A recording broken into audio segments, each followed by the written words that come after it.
Iran की राजधानी Tehran में रविवार को आयोजित एक उच्च स्तरीय अंतर्राष्ट्रीय सम्मेलन में ईरान के विदेश मंत्री सैयद अब्बास अरागची ने अमेरिका और उसके सहयोगी देशों, खासतौर पर इसराइल पर अंतर्राष्ट्रीय व्यवस्था को कमजोर करने और जंगल का कानून थोपने के गंभीर आरोप लगाए।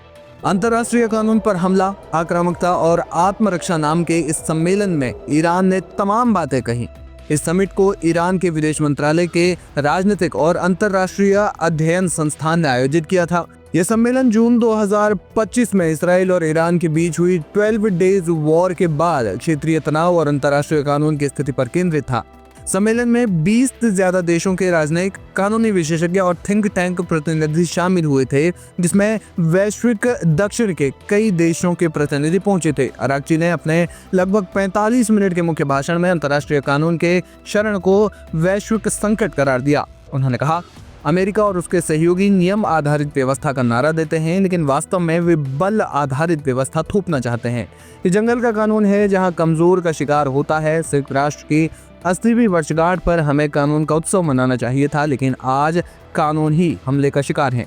अरागची ने इसराइल पर भी निशाना साधा। उन्होंने इसराइल को क्षेत्रीय आक्रामक बताते हुए कहा कि पिछले 2 सालों में इसराइल ने 7 देशों पर हमले किए। उन्होंने जून 2025 के हमलों को अंतर्राष्ट्रीय कानून का खुला उल्लंघन करार दिया, जिसमें ईरान के शांतिपूर्ण संयंत्रों और नागरिक क्षेत्रों को निशाना बनाया गया। अरागची ने कहा, इसराइल की ग्रेटर इसराइल महत्वाकांक्षा नरसंहार और जातीय सफाई पर आधारित है।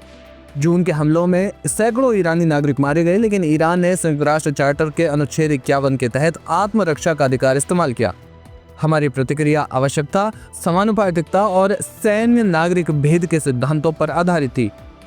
अरागची ने IAEA की हालिया रिपोर्टों का जिक्र करते हुए ईरान के परमाणु कार्यक्रम की रक्षा की। उन्होंने कहा कि ईरान के परमाणु संयंत्र IAEA की निगरानी में है, और इसके अलावा उन्होंने कहा कि जून के हमलों से संवर्धन स्थल क्षतिग्रस्त हुए, लेकिन ईरान की तकनीकी क्षमता बरकरार है। उन्होंने कहा कि हम परमाणु हथियार नहीं बना रहे। 60% संवर्धन चिकित्सा और ऊर्जा उद्देश्यों के लिए है। उन्होंने पड़ोसी देशों की सुरक्षा को ईरान की सुरक्षा बताया और क्षेत्र में समावेशी संवाद की वकालत की। जानकार मानते हैं कि यह सम्मेलन joint comprehensive plan of action यानी JCPOA वार्ता को पुनर्जीवित करने की ईरान की रणनीति का हिस्सा है। अरागची का संदेश स्पष्ट था, युद्ध रोकने का सबसे अच्छा तरीका युद्ध के लिए तैयार रहना है।